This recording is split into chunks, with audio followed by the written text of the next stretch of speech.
ছি ধিক্কার সংসদে রাজাকার। ছি ছি ধিক্কার সংসদে রাজাকার।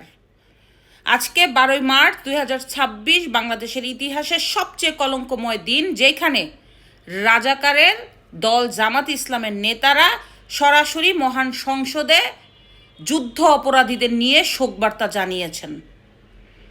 কতটা জঘন্যময় অবস্থানে চলে গেছে আমাদের প্রিয় মাতৃভূমি। এই মার্চে 1971-এ যুদ্ধ শুরু হয় এবং মার্চের সে 25-এর কালো রাতে পাকিস্তানি হানাদার বাহিনীরা এই বাঙালিদের নির্মমভাবে হত্যা করে। যারা পাকিস্তানি হানাদার বাহিনীর হাতে বাংলাদেশের নিরীহ বাঙালিদেরকে তুলে দিয়েছে, শত শত মা বোনদেরকে তুলে দিয়েছে, সেই রাজাকারদের নিয়ে সংসদের শোকবার্তা, আর বিএনপি সেই তামাশা দেখেছে। বিএনপির প্রতি মুক্তিযোদ্ধাদের যতটুকু শ্রদ্ধা ছিল, আজকে শ্রদ্ধা ঘৃণায় পরিণত হয়েছে। সংসদে জামাত ইসলাম গেছে যাইতো, কিন্তু বিএনপি কিভাবে অ্যাকসেপ্ট করলো সরাসরি যুদ্ধ অপরাধীদের সাথে যারা জড়িত তাদের নিয়ে শোকবার্তা দেওয়ার জন্য?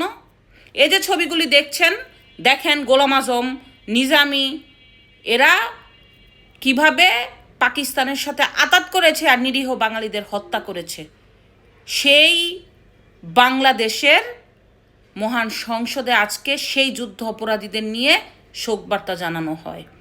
দেলোয়ার হোসেন সৈয়দি, এরপরে নিজামী, কাদের মোল্লা, এরা তো যুদ্ধ অপরাধী। এরকম 8 জন যুদ্ধ অপরাধীদের নিয়ে আজকে শোকবার্তা।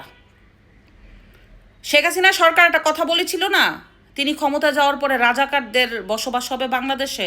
এটাই বাস্তব হলো। ছি বিএনপি, ছি। এটা আপনাদের দিয়ে আশা করা হয় নাই যে মহান মুক্তিযুদ্ধের মাধ্যমে যে অর্জিত আমাদের বাংলাদেশ, সেই বাংলাদেশের সংসদ এই বিএনপির মাধ্যমে কলঙ্কিত হবে, যে রাজাকারদের আজকে শোকবার্তা জানানো হবে, বিএনপির স্পিকার তা গ্রহণ করবে। বিএনপি ইতিহাস করে দিল, ইতিহাস। যখন বিএনপি বলে আমরা যুদ্ধ অপরাধীদের সাথে মিলি না, যুদ্ধ অপরাধীদের দল জামাতের সাথে আমাদের কোনো মিল নাই, আজকে বিএনপি প্রমাণ করলো তারা সব ভাই ভাই। তারা যা করে সব জনগণকে ধোঁকা দেয়। তারা ধোঁকা দিয়ে জনগণকে প্রমাণ করার চেষ্টা করে আসলেই তারা বিরোধী দল, তারা সরকারি দল। আসলে সবই এক। তারা কেউ মুক্তিযুদ্ধ ধারণ করে না, মুক্তিযুদ্ধ বিক্রি করে। ছি বিএনপি, ছি। আবারও ছি ছি ধিক্কার সংসদে রাজাকার। ছি ছি ধিক্কার সংসদে রাজাকার। ছি ছি ধিক্কার সংসদে রাজাকার। আজকে 12ই মার্চ 2026 বাংলাদেশের ইতিহাসের সবচেয়ে কলঙ্কময় দিন, যেখানে রাজাকারের দল জামাত ইসলামের নেতারা সরাসরি মহান সংসদে যুদ্ধ অপরাধীদের নিয়ে শোকবার্তা জানিয়েছেন।